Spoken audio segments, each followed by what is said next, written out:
Thank you, Mr. Chairman, and thank you for calling the hearing today and for your ongoing commitment to our bipartisan oversight of the implementation of WRDA 2022.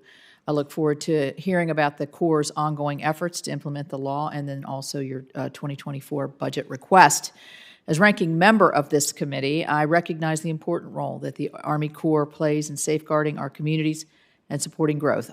I live 1/4 of a mile from one of your waterways, so I see how important the work the Corps does in my own community.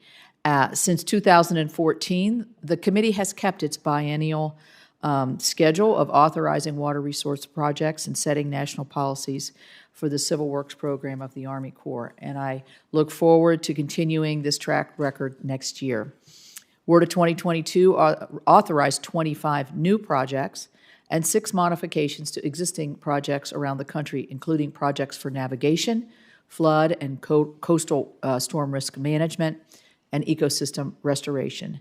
And it authorized, and I think this was the largest number, more than 100 feasibility studies that will develop solutions to water resources challenges in the years ahead.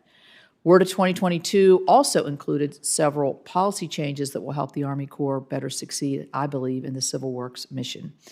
I would like to extend my appreciation to the staff at the Army Corps, and also in the Assistant Secretary's office for their continual engagement with the committee as we oversee the implementation of WRDA 2022 and prior WRDA legislation.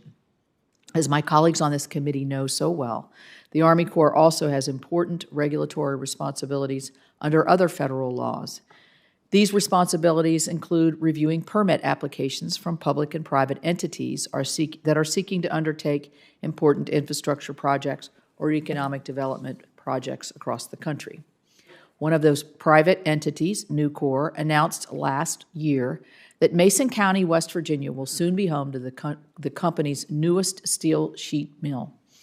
This is really great news for the state of West Virginia, but also for the country.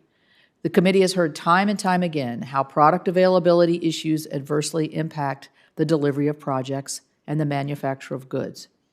This mill will have the capacity to produce up to 3 million tons of American-made steel sheet per year, helping to alleviate availability issues for the industries that utilize this project and supporting compliance with the Buy American provisions, including those for the Corps' own construction projects.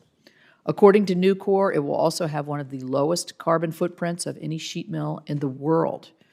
Most importantly, to me and to most of my fellow West Virginians, it will bring hundreds, if not more, permanent, great jobs to West Virginia, which we desperately need. In order for this mill to become a reality, Nucor submitted applications for permits under Section 404 of the Clean Water Act and Section 10 of the Rivers and Harbors Act of 1899 to the Huntington District. I was looking at that date, 1899. That's pretty long ago. The Army Corps and Nucor must work diligently and collaboratively through this process so that timely decisions of these applications can be made. The federal laws must be adhered to, while bureaucratic delays must be avoided. So, Assistant Secretary Connor and General Spillman, you're not surprised to hear me talk about this. I want to thank you for the personal attention that you have paid to these applications and look forward to continuing our engagement as we move forward. I appreciate your commitments to provide the district with resources it needs to review these applications and notify me of any challenges that the Army Corps has encountered. As I have previously reinforced with both of you, this plant is critical to the economic vitality of my home state and to improving the lives of constituents while supporting infrastructure and manufacturing across our country. I'll continue to stay on top of this, and we've talked about this already previous to this starting, and as I know you all will too. So thank you for that.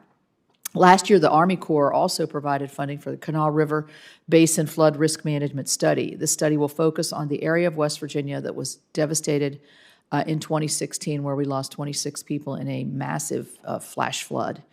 Notably, the Corps has also made significant investment in the Lower Mud River Control Project in Milton, West Virginia.